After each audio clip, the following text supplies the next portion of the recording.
there, see it happen. Start saving for your golden years with a Sagicor Lifestyle Approved Retirement Scheme. The time by Sagicor Life is 7 o'clock.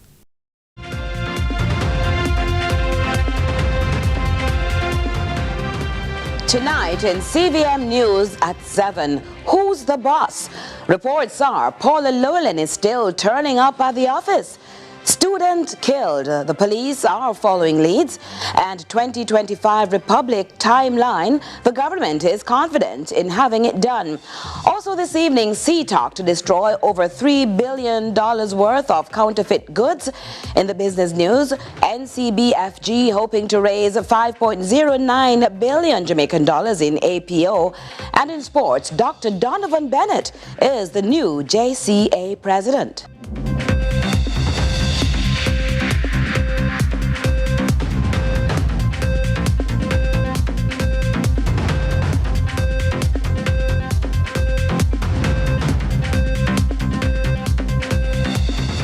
From Kingston, Jamaica, this is CVM News at 7. I'm TK Dawkins. And I'm Carolyn Brown. It's Friday, April 26, 2024. Thanks so much for joining us. We begin with a developing story surrounding the Office of the Director of Public Prosecutions, the DPP.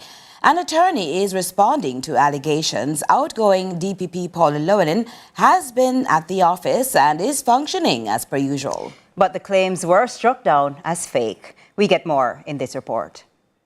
Days after the Constitutional Court declared DPP Paula Llewellyn's second tenure extension unconstitutional, setting off a firestorm of discussions around her office and her stepping aside to allow the appeal, fresh allegations emerge. This time, sources from within the ODPP allege the outgoing Llewellyn, who served for 16 years, had been in office up to Thursday operating as per usual. But that left many questions as the Public Services Commission, PSC, recently appointed an acting DPP, Claudette Thompson. It's left one social commentator pensive. My sources, and I can't name those sources, have informed me, and they're usually impeccable sources, impeccable and unimpeachable sources, is that the former Director of Public Prosecutions has been at work every day up to yesterday. My information stopped at yesterday. That she has participated in administrative matters regarding the office. That she's purporting to give directions on case files. That she's having meetings with the person who is acting DPP. Some had argued whether the court's decision on her tenure was explicit enough, since initially there were talks of ambiguity. But the attorney contends there was no doubt what that decision meant. We have legitimate concerns that the constitutional process has been usurped by a former DPP who will not abide the decision of the Constitutional Court and await whatever outcome that the appeal may render. As far as I'm concerned, the ruling that her extension was null, void, and without legal effect stands until the Court of Appeal pronounces otherwise. He went further to suggest implications if Miss Llewellyn was indeed still functioning in the role that she had allegedly stepped aside from, now being filled by Miss Thompson. Therefore, any administrative function, any instruction, any ruling on case files, any attempt to give directions to the acting DPP or the staff at the Office of the Director of Public Prosecution is improper. Would they also be nullified, therefore? Well, the difficulty here is that we might not know which matters she has given directions, if she has given any directions. When CVM News contacted the outgoing DPP, she informed that the allegations were fake and questioned why she'd returned to the office, having stepped aside. However, her attorney, Douglas Lays, reminded Ms. Llewellyn has not resigned as DPP. Ms. Llewellyn has not resigned from office, and the Constitution sets out the procedure as to how the DPP is to be removed from office. I say no more. Nika Lewis, CVM News. And in another development now, the Jamaican government has been instructed to compensate Vybz Kartel and his co-defendants for the legal costs accrued during their recent appeal to the United Kingdom Privy Council. In a significant turn of events last month, the imprisoned dancehall artist and his co-accused, Sean Campbell, Kahira Jones and Andre St. John, had their life sentences resulting from a 2014 conviction overturned by the law lords who cited concerns regarding jury tampering. The quashing of the convictions in March prompted the case to be referred to the local court of appeal, where the matter will be heard in June to deliberate whether a retrial should be ordered or if the men are to be released. Of course, CVM News will continue to track that story. Now to more on that Westmoreland tragedy we told you about on Thursday night. The violent act left a 16-year-old student dead, his 15-year-old schoolmate nursing gunshot wounds, and a community in shock. Natalia Clark has more in this CVM News follow-up. What should have been a routine day at the Grange Hill High School on Thursday turned into a nightmare for students, teachers, and parents. The police confirmed just minutes before 5 p.m., chaos erupted near the school as gunfire penetrated the air, hitting 2 students. A 16-year-old male and a 15-year-old female, both students of the Grange Hill High School, were attacked and shot by 2 men traveling on a motorcycle. The male student succumbed to his injuries, whilst the injuries of the female is not considered life-threatening. The police believe the deceased was the target of the attack and say they already have strong leads. Now, though the shooting happened in close proximity to the school and is not believed to be school-related, its chairman, Samuel Williams, said classes were moved online for Friday. At the school, we are having the security personnel with the safety officers then coming to guide us with some tips and give us some reassurance that safety will be and normalcy will be back in this space. He notes the deceased, identified as Carson Barrett, was among the top students in his class. A relative, Brittany Murray, described him as a cheerful, loving, aspiring farmer. The family, she says, is struggling to come to terms. Haven't slept all night last night. Oh God. Auntie Janet, it's a hard one for her. My mom is going to be 61, never experienced this before. It's just so hard for the family at this point in time. The Grange Hill community has been plagued by violent flare-ups for some time, and stakeholders are calling for collective efforts to quell the raging tension. Natalia Clark, CVM News. The security guard who allegedly attacked and attempted to sexually assault a 9-year-old girl on the UWI Mona campus recently has since been arrested and relieved of his job at the university. CVM News spoke with the child's relatives who are still coming to terms with a life-altering experience. Here's Nika Lewis with that report. Amid the uncertainties surrounding the attempted abduction and sexual assault of a young girl on the UWI Mona campus recently, the child's family is clearing the air on the encounter that left them traumatized. It began Monday afternoon when the child set off to meet her relative on the campus and allegedly said hello upon passing the security post. An innocent greeting to one some would now say was a predator in waiting. The security was sitting in the guardhouse having his lunch. He came out and said to her, "Here, drop the money." She said to him, "I never have the money after school," and she continued to walk. He went behind her, pushed her, she fell, he dragged her into the bush, and he started to assault her. While it was happening, she called my mom, because my mom was calling her for about, it's at 2:15. At 2:15, my mom called her 5 times, didn't get her. Then she called my mom after, and my mom heard her in the background screaming. She was crying out for help. She was saying murder, stuff like that. And my mom said to someone, listen, my granddaughter is on the phone. She's crying out for help. She says the screams and efforts to fend off the attacker, several years her senior, triggered an onslaught of abuse and threats. The child's relative alerted the police when they heard also what was happening on the phone, because the call was still on at that time. Wow. They heard what was happening. On the other end now, where my niece was, the guard pushed her, dragged her into the bush, pulled down his pants, and he started to tell her that if she don't stop screaming, he's going to kill her. After which she did not stop. After that, he proceeded to punch her in her face several times. And she still, have that bruise and stuff like that. And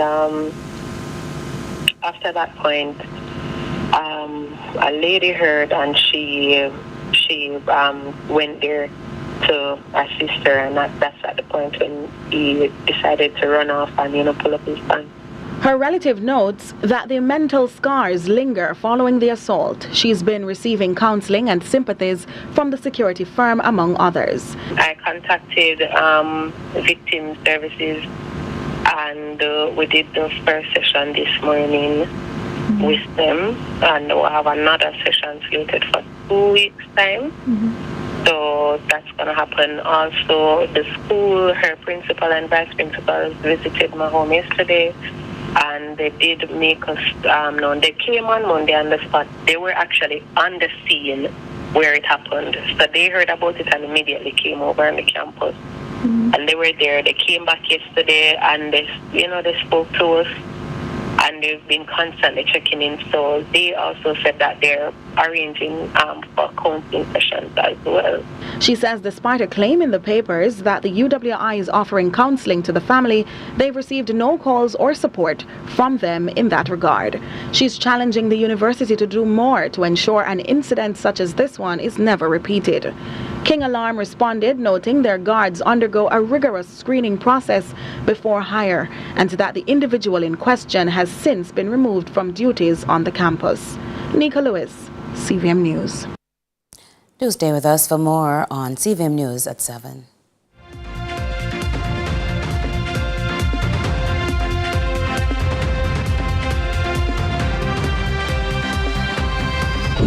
Next 10 TV.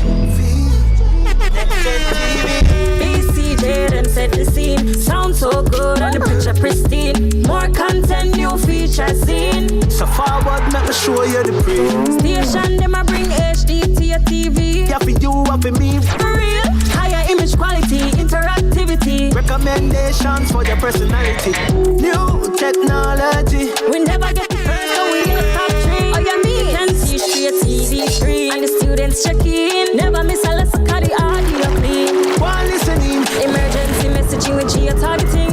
One in the parish when the storm is coming. More content for highlight we. Future brighty. I'm glad you agree. BCJ them set the scene. Sound so good and the picture pristine. More content, new features seen. So forward, make me show you the print. Next 10 TV. Next 10 TV. We want a piece for Jamaica.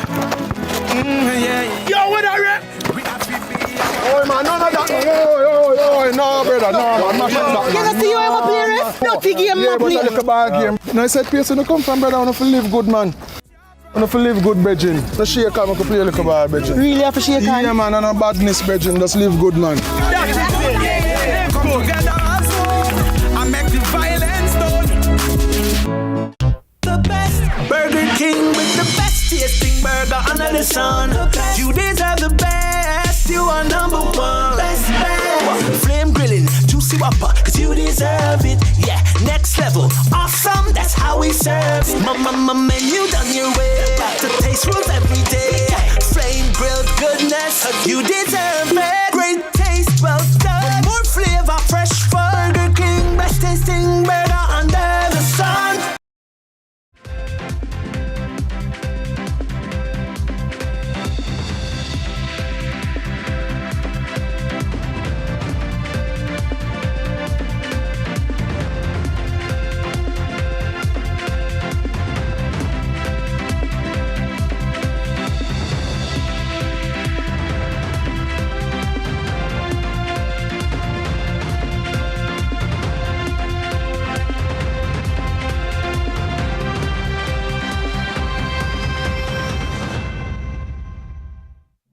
Welcome back. In this update, the Irwin High School student charged with the fatal stabbing of his schoolmate, Ranil Plummer, appeared before the court for the first time on Thursday. Celine Campbell has more. The 14-year-old Irwin High School student charged with the stabbing death of his schoolmate, 15-year-old Ranil Plummer, is out on bail. He made his first appearance in the St. James Family Court on Thursday, April 25. He was granted bail to the sum of $100,000, and one of his bail conditions is that he is not to be seen in the parish of St. James. Meanwhile, commanding officer for the St. James Police Division, Superintendent Aaron Samuels, says since the incident, the police have intensified their efforts to prevent the recurrence of such a tragedy. We have increased our work at the school. Our community safety and security members are helping with grief counseling, also in terms of their presence at the school.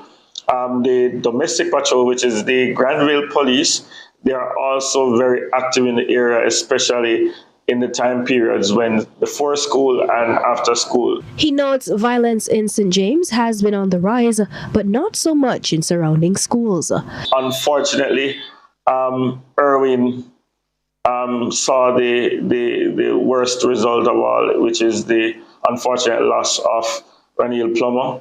But what we have noticed is that Irwin was not one of the schools that had that uptick. We just have to double up our efforts in the schools that have had upticks, and plus all schools within the St. James Division.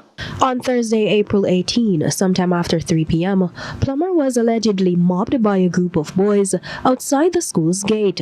During the altercation, Plummer was stabbed in the chest. He was taken to the Cornwall Regional Hospital, where he died while receiving treatment. The alleged attacker surrendered to the police the following day in the company of his parents. Celine Campbell for CVM News. President of the Jamaica Association of Principals for Secondary Schools, JAPS, Irwin Wright, is calling for more attention to be placed on funding for secondary schools. Those institutions, he notes, do not have the financial capacity to satisfy the transformation the government speaks of. Here again is Celine Campbell with more. With transformation in schools being a key focus for education on the agenda from the government's 2024 budget, President of the Jamaica Association for Principals of Secondary Schools, Irwin Wright, has raised questions about the way forward for the plan to happen. From members' concerns, principals are concerned that we are going to have to be the ones to make transformation work. To the funding, one is that existing funding in schools has dried up. Wright has concluded that schools are broke. He believes that more needs to be said and done to clarify how the goals of transformation will be expected, as the operation costs of schools have increased over the years, while the budget set aside by the government has remained the same since 2016. With inflation in the high 40s to low 50s over that period, there's no company now that anybody expects to run efficiently with 50% less of its value in terms of operating expenses in its hand. And then you expect to talk about improvements. You may be wondering in what ways this affects schools. Schools right now owe their suppliers. There are many people, it's just because of the good relationship that we have. We owe our suppliers. Ironically, it is from the amount that many parents gave us, although it is not a compulsory sum that many schools actually get. I know of schools that are having movies to raise funds. That cannot be a way to fund transformation. Principals ought to be running education, going into classrooms, looking at teachers, helping them, not raising funds. And I would implore my colleagues to be doing that. He added that the STEM launch recently is very good PR, but there needs to be more attention to the funding. What I think we need to get to is discussions about the funding, discussions about what each thing is going to look like. One of the things that we have a concern with, and we have made that point clear at eTalk, is that the targets that are being set are not clear. So when there's a report that over 90 targets are on track, we don't know from where we are starting. Wright's comments come amidst the government declaring Jamaica a STEM island geared towards aiding transformation in schools. Celine Campbell for CVM News. An extended family is trying to pick up the pieces after a house was reportedly set on fire by a relative. As Trisha Kelly reports, Thursday's incident was not the first of its kind that day. Sounds of wailing echoed through a section of Duane Park in St. Andrew on Thursday as family members watched their houses go up in flames. This after a 34-year-old relative who's reportedly mentally ill set one of the houses on the property on fire. It's reported that the woman had initially started a fire sometime Thursday morning, but luckily family members were able to extinguish the flames. Her mother then went to the police station to file a complaint, but before she could return, she got wind of another massive blaze, bigger than the first. The suspect's uncle Terence says things have not been normal for a while. There's been an ongoing situation for the past about 2 weeks or so, where she has been going off, on and off, on and off. So I don't know. I left this morning, went to work, and I'm not sure what happened. I just got a call. So she might have had a situation this morning. I don't know for certain. What's even more devastating than the fire itself is the fact that Terence had experienced loss in this way before. Less than a year ago, his house was engulfed in flames and he lost it all. Terence explains he's unable to process the emotions even now. I'm very distraught, but I'm going to go have a beer right now because this is too much. I can't, for me to have that fire where I lost everything last year, and then to come and this happen again in such a short period of time, it's too much. But we didn't lose anyone, so we're fortunate for that. Before the police got a chance to intervene, the daughter had already started on a new mission. Commanding Officer for St. Andrew South Superintendent Damian Manderson says there was nothing they could save. 2 units from York Park assisted in putting out the blaze. But pretty much everything destroyed, just about everything. I believe she was a dressmaker, and all her equipment and other things were damaged. Thanks be to God, no lives were lost, and for that we are eternally grateful. The suspect is now being treated and will continue undergoing same. Superintendent Manderson is, however, appealing to citizens to take mental health seriously. Trisha Kelly, CVM News. Stay with us for our business segment after the break.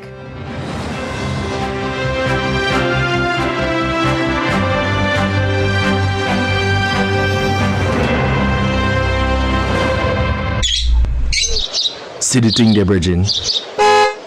Boss, me not drive no vehicle with no white plate for carry no passenger. No man, everything Chris Bridging. The vehicle have registration, fitness and insurance. Well, it might have all of that. But what about road license and PPV insurance? Me just want to know say my thing legit. So me not have to play no puss and dog with the law. You get what me say, boss?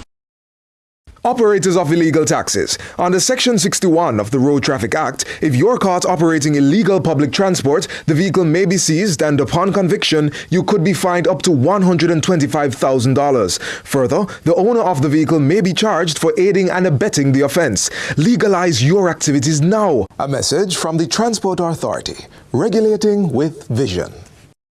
As a civil servant, we know that making the most of what you earn matters. It is why at the Public Sector Employees Cooperative Credit Union Limited, we give you better rates and less fees. Up to 10 times your share in unsecured loans, up to $2.5 million in unsecured loans, and up to 8% on your savings and investments. We will be with you every step of the way. If you are a public sector worker, become a member today and let us help you move your financial life forward.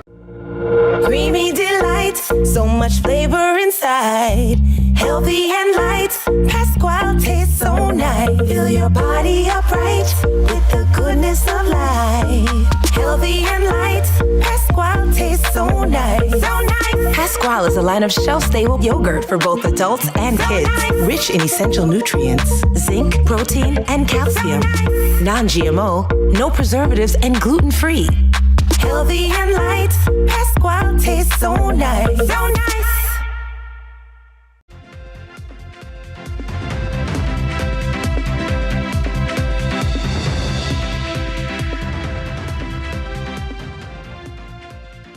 Good evening and welcome to the Business Report. I'm Andrew Laidley.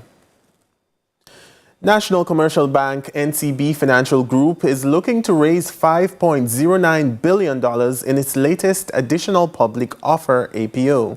The company is looking to sell 78.5 million new ordinary shares for 65 Jamaican dollars each. Now, NCBFG says the proceeds raised will be used to support reducing debt and bolstering capital. The APO is one of multiple strategies that the NCB Financial Group is pursuing to reallocate capital. $66.7 million will be used to pay transaction costs. The offer is scheduled to open on May 6 and close on May 27. Now, as Jamaica moves towards becoming a more inclusive society, the government is focused on equipping girls with technology skills. This is expected to level the playing field, particularly in industries that are dominated by men. The government is working overtime to ensure that young girls and women are included in the local tech industry. With the latest commitment coming from Dana Morris Dixon, Minister without portfolio in the Office of the Prime Minister, with direct oversight for skills and digital transformation. The administration sees increasing engagement as not only a push for equality, but also a vital step in our development journey. Female tech participation is intrinsically intertwined with collective economic empowerment. Despite her goodwill, she shared that women and girls are still underrepresented in the field. Women make up only 28% of the workforce in science, technology, engineering, and math. Those are the STEM fields.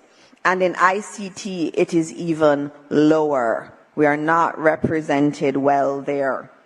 Globally, women remain underrepresented in ICT and STEM fields, yet we have demonstrated remarkable aptitude and innovation wherever we participate. She says that's why the government is intensifying overall training and education in the areas science, technology, engineering, and mathematics, particularly among girls. We're creating a future where you can do this and more, even more than what we can envision. You can do it.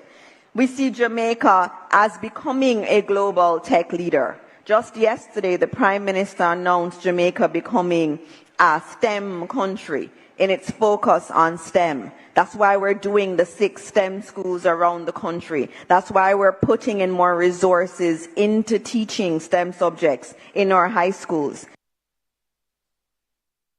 And that's your business report. Up next is your market summary, and do stay tuned for more CVM News at 7 with Curlin and TK after the break.